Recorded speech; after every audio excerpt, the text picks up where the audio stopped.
दोस्तों, स्वागत है आपका लॉ वीटा के यूट्यूब चैनल पे।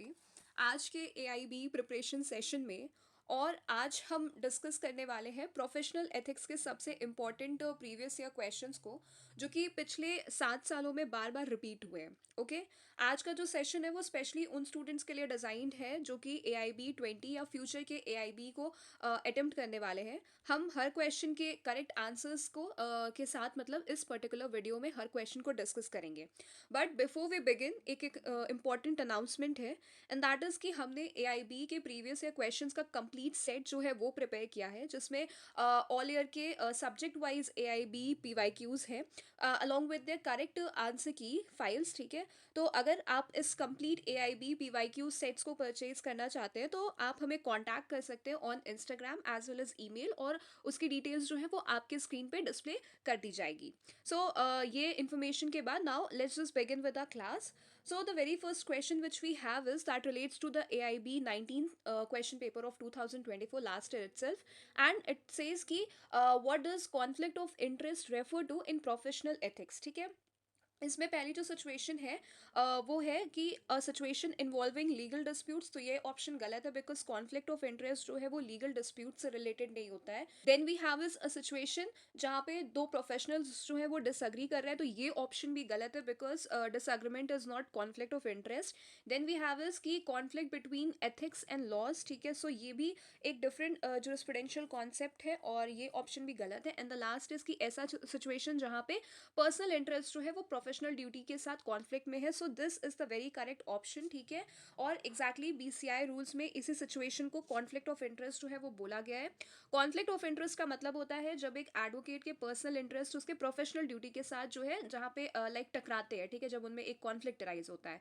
And for example like advocate जो है वो किसी केस में अपेयर कर रहा है जहाँ उसका किसी तरह का कोई पर्सनल फाइनेंशियल इंटरेस्ट हो, तो ये जो है डायरेक्टली प्रोफेशनल एथिक्स का वॉयलेशन है। So the correct option is option D, एक ऐसी सिचुएशन जहां पे प्रोफेशनल ड्यूटीज के साथ किसी भी तरह का कोई पर्सनल इंटरेस्ट कॉन्फ्लिक्ट में हो।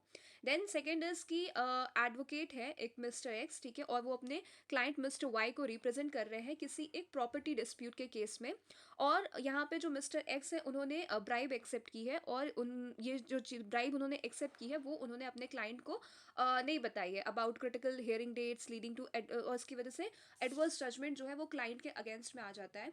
अब हमें जो है इस जो गिवन ऑप्शन है उसमें से करेक्ट ऑप्शन को सेलेक्ट करना है। सो पहला है कि ये जो एक्ट है वो वॉयलेशन ऑफ रूल्स है made by the bar Council of India for professional ethics. Then दूसरा है इसकी it is only an offence under the Prevention of Corruption Act 2018, because उन्होंने ब्राइब एक्सेप्ट की थी। या फिर ये अमाउंट कर रहा है to criminal conspiracy under this BNS of 2023।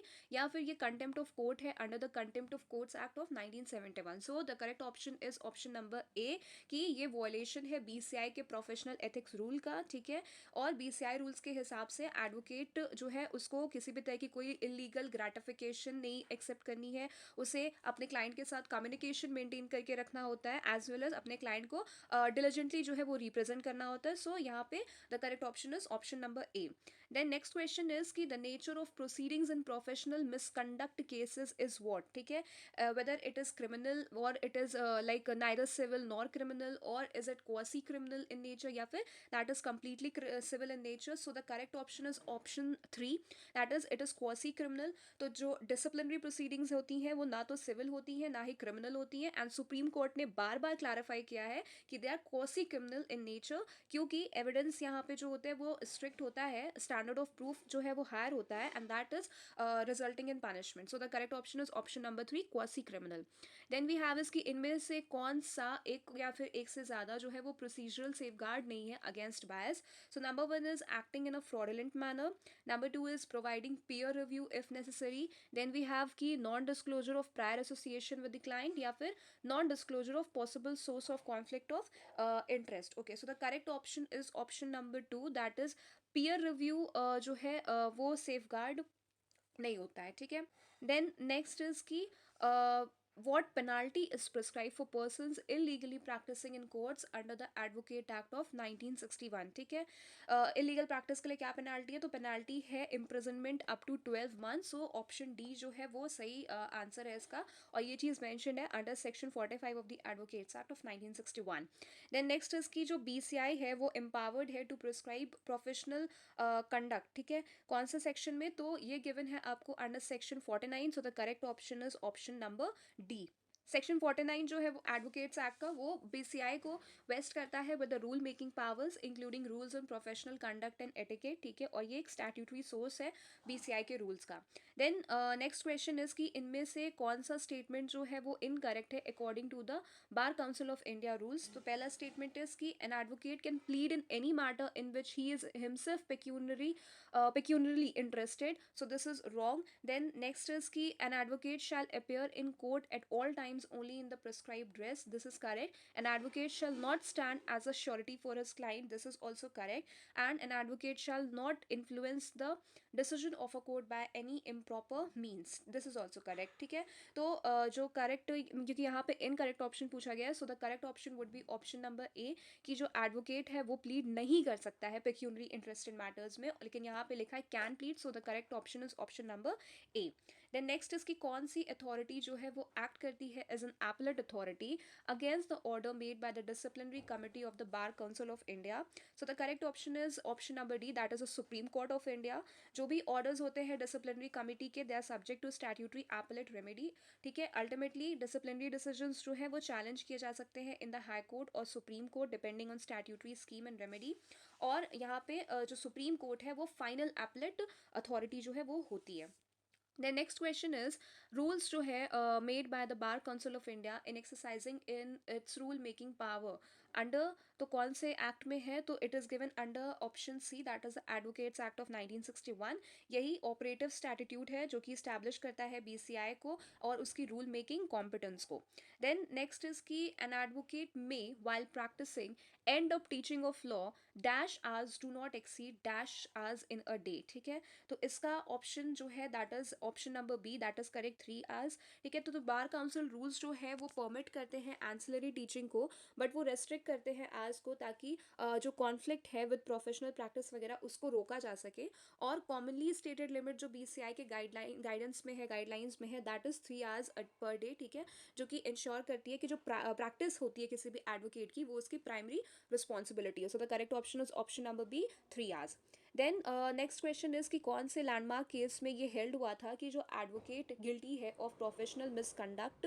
ठीक है, तो इसका जो करेक्ट आंसर है that is option number C, Babulal Jain versus Subhash Jain. ठीक, इसमें फोर्जिंग कोर्ट ऑर्डर्स जो है is fraud on court strikes at integrity of process, ये हेल्ड हुआ था, and that is professional misconduct contempt and possibly criminal offence इस चीज़ में कही गई थी।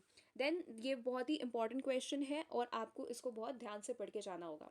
Then next is कि if any advocate is aggrieved by an order of disciplinary committee of State Bar Council under section 35, he may prefer an appeal to the Bar Council of India within how many days? तो इसका answer is option number D, that is 90 days। ठीक है, discipline appeal timelines जो है वो prescribed है, और मतलब मैनी बीसीआई रूल्स अंदर में, और उसमें ये चीज़ सेट की गई है कि 90 डेज जो है वो उसके विदिन आपको अपील जो है from State Bar Council disciplinary committee से आपको लेके जानी होगी बार काउंसिल ऑफ इंडिया में within 90 days. So the correct option is option number D.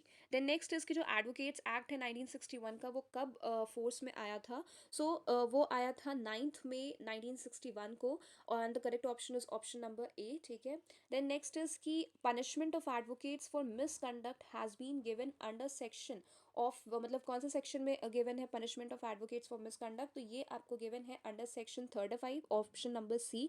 जो सेक्शन 35 है वो डील करता है with punishment for misconduct and disciplinary procedures, और ये प्राइमरी पीनल या फिर डिसिप्लिनरी प्रोविजन है जो कि रेफरेंस किया जाता है एथिक्स के क्वेश्चन वगैरह में। देन नेक्स्ट इज की जो बार काउंसिल ऑफ इंडिया है that has to lay down guide standards of professional conduct and etiquette under, so the correct option is option number B under section 7 clause 1 sub clause B, ठीक है, of the Advocate Act 1961।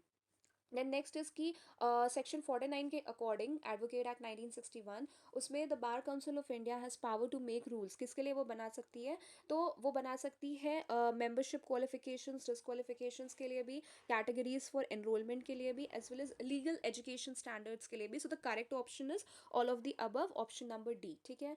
Then next question is कि कौन सा provision advocates act का बार Council of India को allow करता है कि वो विड्रॉ कर सके कोई भी डिसिप्लिनरी एक्शन को from state bar to itself. So the correct option over here should be option number C, that is section 36 का clause 2. ठीक है, this has been written wrongly over here, it should be 36 clause 2.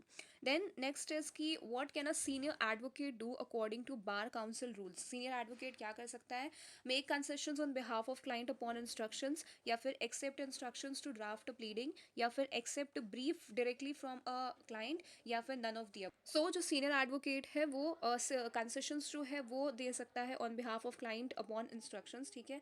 और उसकी एक restricted practice rights होती है, दे मतलब वो जो है जनरली अपियर होते हैं as arguers, making concessions on instructions is permitted in court advocacy when authorised, ठीक है। नेक्स्ट इज कि इनमें से कौन सा ड्यूटी नहीं है एडवोकेट का to court. So first option is to not commit breach of section 126 of Evidence Act, then second is to not appear for an organization of which he is a committee member, then to not appear where his relation is a member, or to conduct with dignity and self-respect before court. So the correct option is option number B, ki not appearing for an organization of which he is a committee member is like more a conflict of interest rule than a direct duty to the court per se. So duties to court जो है वो include करती है dignity, not committing breaches etc. Then next is की कौन सा rule जो है चैप्टर 2 का part 6 of the bar council rules deal करता है एडवोकेट की ड्यूटी से regarding client money. So that is option number C, rule number 24 जो है वो डील करता है। नेक्स्ट इज की disciplinary committee of bar council is conferred powers of civil court under CPC 1908 by what section? So the correct option to this question is option number B, that is section 42 of the Advocates Act 1961. Then next is कि designation the senior advocate, ये कौन से section में provided है, तो ये आपको provided है सेक्शन 16 में, ठीक है।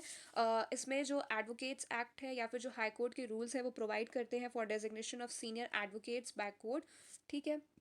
द नेक्स्ट इसकी राइट टू प्री ऑडियंस, ये कौन से सेक्शन में प्रोवाइडेड है, सो ये आपको प्रोवाइडेड है सेक्शन 23 में। So option B is the correct answer, ठीक है। कुछ प्रोसीजरल राइट्स होते हैं जैसे लाइक प्री ऑडियंस या फिर ऑडियंस के राइट्स, ये डिमार्केटेड होते हैं एक्ट्स के सेक्शंस में। देन नेक्स्ट इज की the contempt of court belongs to, ठीक है, कहाँ कौन सी लिस्ट में मैंशनड है और उसकी क्या एंट्री है। So it is belonging to entry 67 of union list and entry 13 of state list, ठीक है। नेक्स्ट क्वेश्चन इज कि इनमें से कौन सा करेक्ट स्टेटमेंट है regarding professional ethics of a lawyer. So सबसे पहला इज कि लॉयर्स जो है उनके पास कोई राइट नहीं होता है टू गो ऑन स्ट्राइक और boycott. So then next is कि एडवोकेट जो है वो इन्फ्लुएंस नहीं कर सकता डिसीजन को बाय किसी भी इम्प्रॉपर मीन्स के थ्रू, या फिर एडवोकेट जो है कोर्ट को अब्यूज़ नहीं कर सकते हैं उसके प्रोसेस के लिए, ठीक है। Abusing court process is guilty of misconduct. So this is also correct. So all of the above should be the correct answer because all the statements are correct. So option D जो है वो correct answer है। Then we have की जो section 24A है of advocates act 1961, वो किस चीज़ के बारे में बात करता है, वो बात करता है एडमिशन फॉर एनरोलमेंट इन बार और स्टेट रोल के बारे में। सो ऑप्शन सी जो है वो करेक्ट आंसर है। देन है कि पनिशमेंट फॉर मिसकंडक्ट जो है वो एडवोकेट्स एक्ट में किस सेक्शन में डिफाइंड है, तो वो बहुत ईजी क्वेश्चन है, ये डिफाइंड है सेक्शन 35 में। सो ऑप्शन सी जो है वो करेक्ट आंसर है।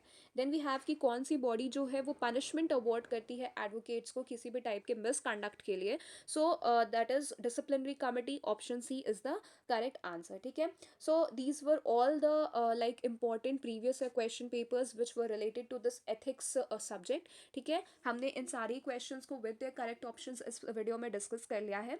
तब तक आप इसकी तैयारी करते रहिए AIB एग्ज़ाम की, जो कि स्केड्यूल्ड है on 30th of November of this very year.